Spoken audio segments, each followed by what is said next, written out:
अस्सलाम वालेकुम बच्चों। आज आपको मैं इस चैनल पे एक बार फिर से वेलकम करता हूँ एक नए टॉपिक के साथ, एक नए अंदाज के साथ, जिसका नाम है सेल।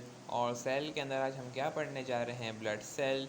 जैसे कि आपको मालूम है, मैं आपको पहले भी सेल के बारे में बता चुका हूँ। एक सेल के चैप्टर के अंदर एक बहुत अच्छे तरीके से मैंने आपको वहाँ पे एक्सप्लेन किया था। आज हमारा जो मौजू है वो है ब्लड सेल। और ब्लड सेल क्या होता है और ब्लड्स क्या होते हैं, आज हमें उसके बारे में पढ़ना है। उनके कंपोनेंट्स के बारे में पढ़ेंगे और इसी तरीके से हम उसी को देखते हुए आगे चलेंगे। तो सबसे पहले मैंने कुछ बातें लिखी हैं कि आपके जो ब्लड होता है उसके अंदर दो चीज़ें होती हैं। एक होता है प्लाज्मा और दूसरा होता है ब्लड सेल। मैंने क्या किया बच्चों, दो हिस्सों में डिवाइड कर दिया आपके ब्लड को। जो आप ब्लड देखते हो, जो आपका ब्लड निकलता है या आपने कभी ब्लड देखा होगा, तो उसके अंदर दो चीज़ें अल्लाह ताला ने रखी हैं। एक रखा है प्लाज्मा, दूसरा रखा है ब्लड सेल।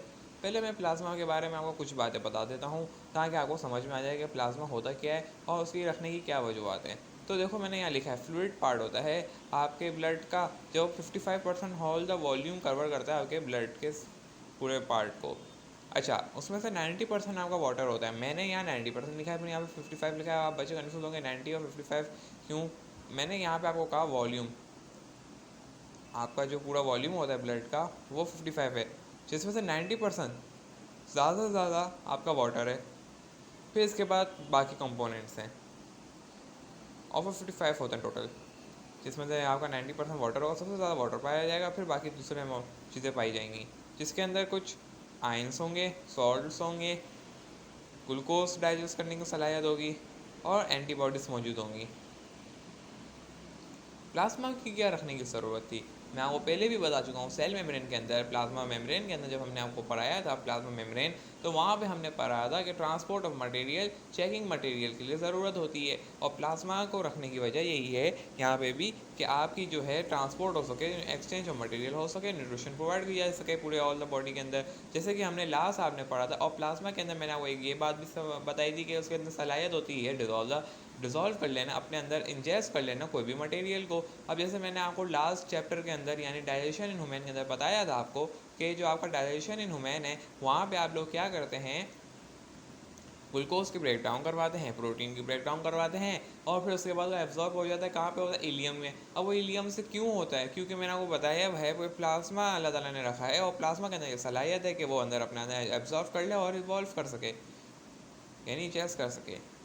ये बात आपको समझ में आ गई। अब इसके बाद आता है आपके पास ब्लड सेल। और ब्लड सेल के अंदर कितनी चीज़ें पाई जाती हैं? ब्लड सेल आपने तीन तरह के सुने होंगे। एक होता है आरबीसीज, वाइट ब्लड सेल और प्लेटलेट्स। ये तीन ब्लड सेल में लिखे, होते चार हैं, पढ़ने तीन हैं, क्योंकि आपकी बुक के अंदर तीन लिखे हैं, होते चार हैं वैसे। Red blood cell, white blood cells और प्लेटलेट्स। सबसे पहले हम पढ़ेंगे रेड ब्लड सेल के बारे में। ये फैक्ट्स हैं जो याद करने की होती हैं, तो ये कोई टू डी पॉइंट सारी बातें लिखी हुई हैं और इसी के मुताबिक हमें इनको याद कर लेना है। और उसमें कोई ज़्यादा मतलब कोई लॉजिक लगाने की ज़रूरत नहीं है, बस एक फैक्ट है जो लाइन टू लाइन आपको याद होनी चाहिए। और बाकी बुक के अंदर कुछ ज़्यादा डिटेल में लिखा है, आप एक बार गो थ्रू कर लेना अपनी बुक को, उसको रीड कर लेना। कोई वहाँ से बात है, आप अगर आपको कुछ समझ में आए तो वहाँ से भी आप लिख सकते हैं, क्योंकि मैंने यहाँ पे इतनी ज़्यादा मैंने लेक्चर को लंबा नहीं किया है। मैंने सिर्फ टू डी पॉइंट आपकी यहाँ पे बातें लिखी हैं, लेकिन अगर कोई बात रह गई हो और आपकी बुक में लिखी हो तो आप वहाँ से याद कर लेना, क्योंकि मैं बुक को नहीं देखता और मैं बुक को देखे बगैर यहाँ पे लिख देता हूँ जो मुझे याद रहता है, यानी टू डी पॉइंट बार्स मैं यहाँ लिख देता हूँ। तो सबसे पहले आता है के पास सर्कुलर डिस्क होती है। ये एक सर्कुलर शेप की तरह होता है जो कि बाय कॉन्वेक्स होता है, यानी इसका शेप कुछ इस तरीके से होगा।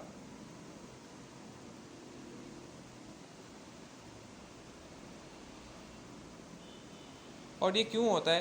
ताकि ये आसानी से अपने आप को इस तरीके से ये कर ले और फिर ये जो है एक ब्लड वेसल के अंदर जा सके। ये ब्लड वेसल है आपकी और ये इसके अंदर अंदर चले जाए। ये होती है इसकी इलास्टिसिटी। ये क्यों होती है ये हम आगे वाले चैप्टर में पढ़ेंगे। वो कौन सा, सॉरी आगे वाले चैप्टर में नहीं, आगे वाले टॉपिक में पढ़ेंगे जिसका नाम है आर्टरीज और वेन। वहाँ पे हम उसको डिस्कस कर लेंगे ये क्यों होती है इलास्टिसिटी प्रॉपर्टी। फिर मैंने यहाँ पे लिखा है कि रेड ब्लड सेल के अंदर न्यूक्लियस नहीं होता, इसके अंदर एब्सेंस ऑफ न्यूक्लियोटाइड होता है। कोई न्यूक्लियस नहीं पाया जाता रेड ब्लड सेल के अंदर, उसके अंदर कोई न्यूक्लियस नहीं है, यानी रेड ब्लड सेल आज़ाद है, उसको कोई कंट्रोल करने वाला नहीं है। पहली बात, माइटोकॉन्ड्रिया भी नहीं है, उसको एनर्जी की रिक्वायर्ड नहीं होती। तो अल्लाह ताला ने यहाँ पे कोई माइटोकॉन्ड्रिया नहीं रखा, इसको किसी की ऑर्डर की मानने की ज़रूरत नहीं है, वो किसी का ऑर्डर नहीं मानता, ना ही इसको माइटोकॉन्ड्रिया की ज़रूरत है, क्योंकि एनर्जी की ज़रूरत नहीं। उसको क्या काम करना है? उसको एक्सचेंज कराना होता है मटेरियल को, इतनी से काम के लिए कोई एनर्जी रिक्वायर्ड नहीं करता, बोलता है ऐसे ही मैं कर दूँगा। और ज़ाहिर सी बात है हाई कंसनट्रेशन लो कंसनट्रेशन जाना होता है, जिससे हम कहते हैं पैसिव ट्रांसपोर्ट। और पैसिव ट्रांसपोर्ट के अंदर कोई मटेरियल की कोई एनर्जी रिक्वायर्ड नहीं होती, क्योंकि ब्लड के अंदर जो भी चीज़ें आती है वो हाई कंसनट्रेशन लो कंसनट्रेशन पे ही जाती है। क्योंकि हमने अगर डाइजेशन करवाई है, कहाँ पे करवाई है, स्टमक के अंदर, वहाँ से आगे हम भरे थे, इलियम तक पहुँच गए। इलियम से जो जितनी भी चीज़ें आपके अंदर जा रही थी वो इसी बुनियाद पे जा रही थी कि वहाँ पे हाई कंसनट्रेशन हो गई हीलियम में, और हीलियम से वो ब्लड के अंदर एब्जॉर्ब हो गई थी, क्योंकि वहाँ लो कंसनट्रेशन थी इन चीज़ों की, तो वहाँ पे एब्जॉर्ब हो गए, वो पूरी बॉडी में ट्रैवल हो गई। तो ये कंडीशन मैंने आपको बता दी यहाँ पे, तब इसको एनर्जी रिक्वायर्ड नहीं होती। तो अगर आपसे एमसीक्यूज में पूछा जाए कि एनर्जी क्यों रिक्वायर्ड नहीं होती, क्योंकि वो हाई कंसनट्रेशन लो कंसनट्रेशन ज़्यादा है, ileum is the high concentration and blood cell is the low concentration. एक बात ये हो गई आपकी क्लियर। रफ एंडोप्लाज्म रेटिकुलम की भी जरूरत नहीं होती, गोल्गी बॉडीज़ की भी जरूरत नहीं होगी, कि इसलिए कोई स्टोर का काम नहीं करता। स्टोर जहाँ होना है वो कहीं और होता है, वो स्प्लीन रिवर है उसके लिए। यहाँ पे खाली इसको क्या है, ट्रांसफ़र करना होता है, और कोई उसका काम नहीं होता, तो उसको उनकी ज़रूरत भी नहीं पड़ती। आगे मैंने ये लिखा है कि एक ड्रॉप 1 मिलीमीटर क्यूब, एक ड्रॉप के अंदर 5 मिलियन रेड ब्लड सेल होते हैं। आप अगर एक ड्रॉप ब्लड का गिराते हैं ज़मीन पे, उसमें 5 मिलियन ब्लड सेल्स आपके ज़ाया होते हैं। एक और बात मैंने यहाँ नहीं लिखी है, शायद यहाँ पे मैंने हाँ नहीं लिखी है, जो मेरे को याद आ गई है, एक वर्बली मैं आपको बता देता हूँ, और उसको आप अपनी नोटबुक में लिख लेना, जिसके अंदर ये बताया जाता है कि आपकी जो रेड ब्लड सेल्स हैं उनकी लाइफ स्पेन होती है 120 डेज़।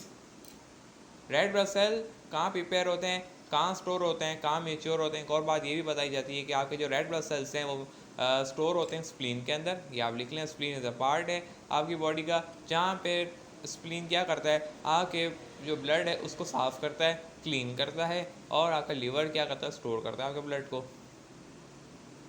दूसरी बात ये बताई जाती है, आपका जो रेड ब्लड सेल्स होते हैं वो कहाँ प्रिपेयर होते हैं, वो प्रिपेयर होते हैं 2-3 जगहों पे जहाँ मिच्योर फॉर्म कहाँ पे होते हैं, वो होते हैं किडनी फॉर्म करती है। कैसे करती है, किडनी के अंदर एक हार्मोन होता है जिसका नाम है रीनिन और इथ्रोप्रोटीन। इथ्रोप्रोटीन क्या करता है, आपके रेड ब्लड सेल को फॉर्म करता है। मिच्योर कहाँ होंगे, वो होंगे आपके बोन मैरो के अंदर। ये बोन मैरो क्या है, हड्डी का हिस्सा है, ये बात आपको याद रखनी होगी बस।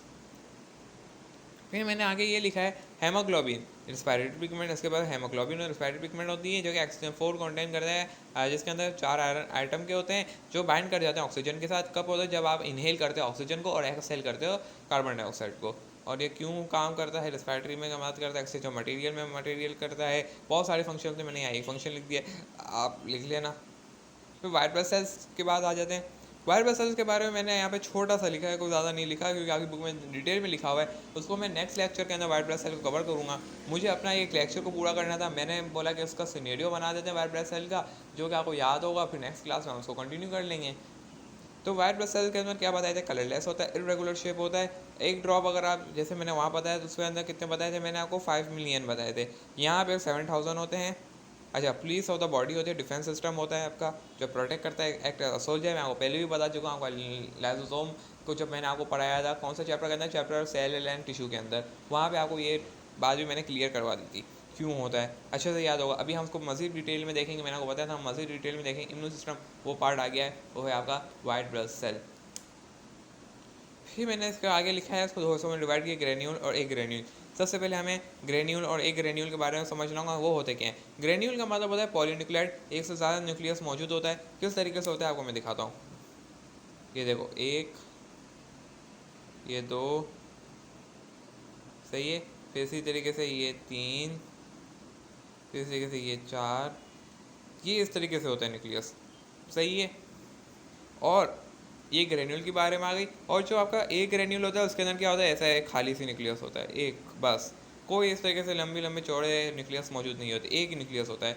फिर ग्रेन्यूल के बारे में एक और बात बताई जाती है कि इसके अंदर क्या होता है, पिगमेंट डॉट्स होते हैं, ट्रांसपेरेंट नहीं होता, क्लियर नहीं होता, उसके अंदर कुछ डॉट्स अल्लाह ताला ने रखे हैं, वो क्यों रखे नेक्स्ट क्लास में हम डिस्कस करेंगे। एक ग्रेन्यूल के अंदर ऐसा कुछ नहीं, ट्रांसपेरेंट होता है, बिल्कुल क्लियर होता है, ये न्यूक्लियस है, कोई मतलब ना डॉट वॉट नहीं है। जबकि इसके अंदर क्या होता है, ये आया मैंने बनाया, ये न्यूक्लियस है आपका एक, ये दो, फिर इसके अंदर डॉट डॉट्स इस तरीके से होते हैं। फिर मैंने ग्रेन्यूल और ग्रेन्यूल को डिवाइड किया था। अब ग्रेन्यूल के बारे में आपको पता चल गया है। अब मैं नेक्स्ट क्लास में आपको ऐसा कुछ नहीं बताऊंगा।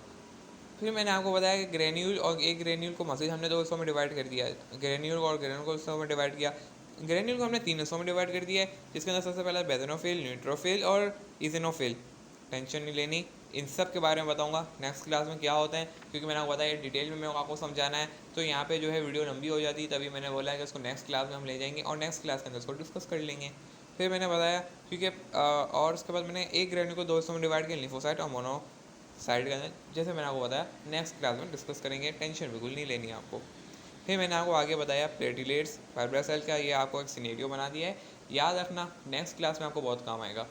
प्लेटिलेट्स आ जाता है, प्लेटिलेट्स के बारे में क्या बताया जाता है, जब भी आपकी इंजरी हो जाती है तो आपने देखा होगा खून जम जाता है और ब्लड क्लॉट हो जाता है, वो क्यों होता है, ब्लड प्लेटिलेट्स रिलीज होना शुरू हो जाते हैं। एंजाइम वर्क करता है या कौन सा करता है वो आपको उसको डिटेल में जाने की बिल्कुल ज़रूरत नहीं है, बस ये याद रख लो प्लेटिलेट्स का फंक्शन क्या है, MCQ पॉइंट ऑफ व्यू से बहुत इंपॉर्टेंट है। हाँ, अगर मैंने आपको यहाँ पे रेड ब्लड सेल बताया है, शॉर्ट के लिए याद कर लो। वाइट ब्लड सेल अगर मैं आपको बता रहा हूँ, लॉन्ग के लिए याद करना होगा, शॉर्ट के लिए भी याद करना होगा। तो ये मैंने बोला कि उसको हम नेक्स्ट लेक्चर के अंदर पूरा अच्छे से और डिस्कस कर लेंगे। तो यहाँ पे आपकी ये 10 मिनट की एक वीडियो थी जिसके अंदर हमने ये पूरा टॉपिक्स के बारे में पढ़ा है। वाइट ब्लड सेल आपका बाकी है, इसको हम नेक्स्ट क्लास में कंटिन्यू कर लेंगे और इंशाल्लाह फिर ये आपका ब्लड सेल और ब्लड के बारे में कॉन्सेप्ट्स क्लियर हो जाएंगे। जब तक के लिए मुझे दी इजाज़त, अल्लाह हाफिज़।